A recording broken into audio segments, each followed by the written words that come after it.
Mesdames, Messieurs, merci à vous tous de votre présence. Si le temps a été plus clément, je pense que la salle aurait été encore plus petite. Avant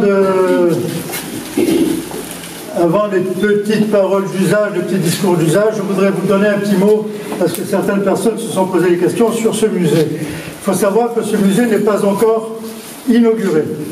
Voilà pourquoi il y a un tas de maladresses. Il est en devenir. Ce musée, c'est une partie de la collection, puisqu'il va être développé sur 2 niveaux. Et il est bien entendu qu'il y aura des cartels pour présenter les peintres.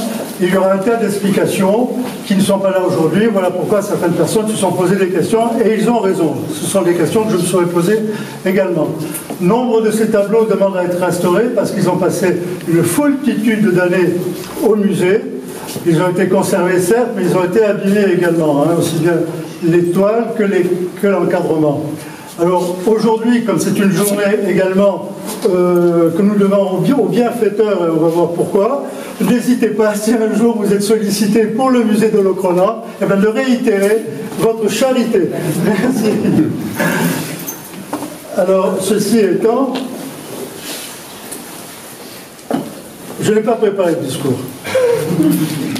On va laisser dire toutes les maladresses qui peuvent sortir du cœur. Je crois que ce sont les plus belles paroles un jour comme celui d'aujourd'hui, car ça aurait été dommage de faire de la politique politicienne un jour où Anne de Bretagne revient enfin à Locronan. En 2002, lorsque je suis arrivé ici dans ce pays, je ne pensais en aucun cas, faire des racines. Et au bout de 10 minutes, je vous prie de me croire, il faisait un temps encore plus noir qu'aujourd'hui.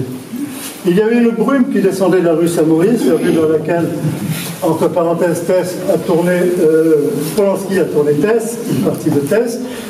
Il n'y avait personne dans les rues, les magasins étaient fermés. J'ai pris le bras de ma femme, une Parisienne blonde, vous imaginez. J'ai dit, je ne partirai plus d'ici. Et je ne suis plus parti d'ici. Ouais.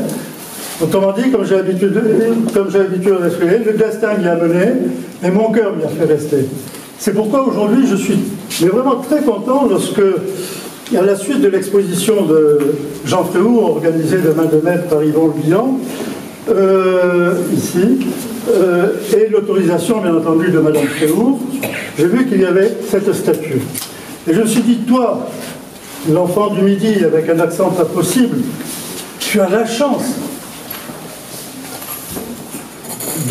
d'enfoncer encore un peu plus tes racines et connaissant l'histoire d'Anne et de Locronan, de la faire venir.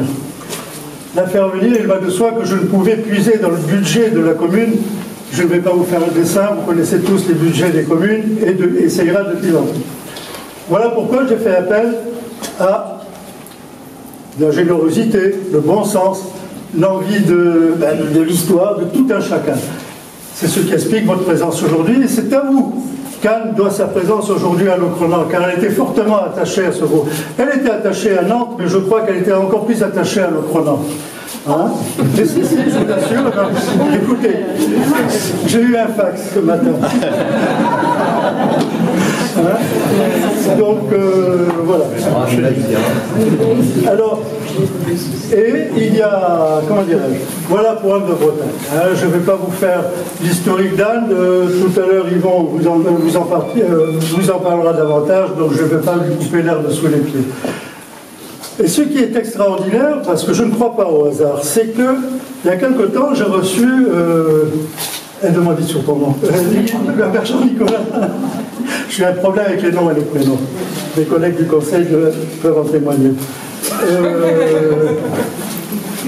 Lorsqu'il y a un, j'ai dit, mais c'est extraordinaire, il me propose 20 et 5 sur 5.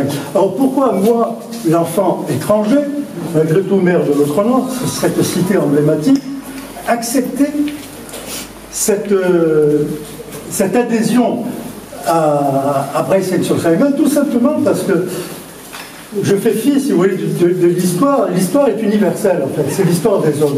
Et j'ai trouvé formidable, c'est peut-être une des raisons qui a fait qu'en 2002, peut-être, sans le savoir, j'ai voulu y rester. Pourquoi? Parce que cette terre et les gens qui l'habitent, avec toute leur grande générosité, ont une histoire, ont des racines profondes.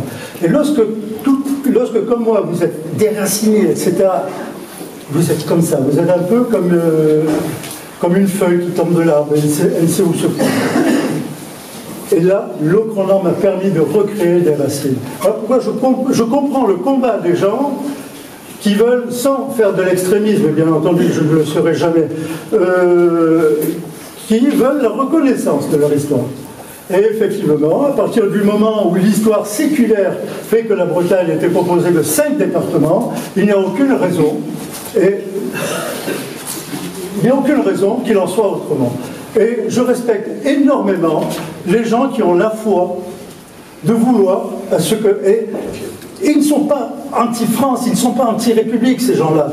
Point sans faux, ce ne sont pas des extrémistes, sinon je leur aurais fait prêter mes oreilles, et encore moins ma langue aujourd'hui. Mais je comprends tout à fait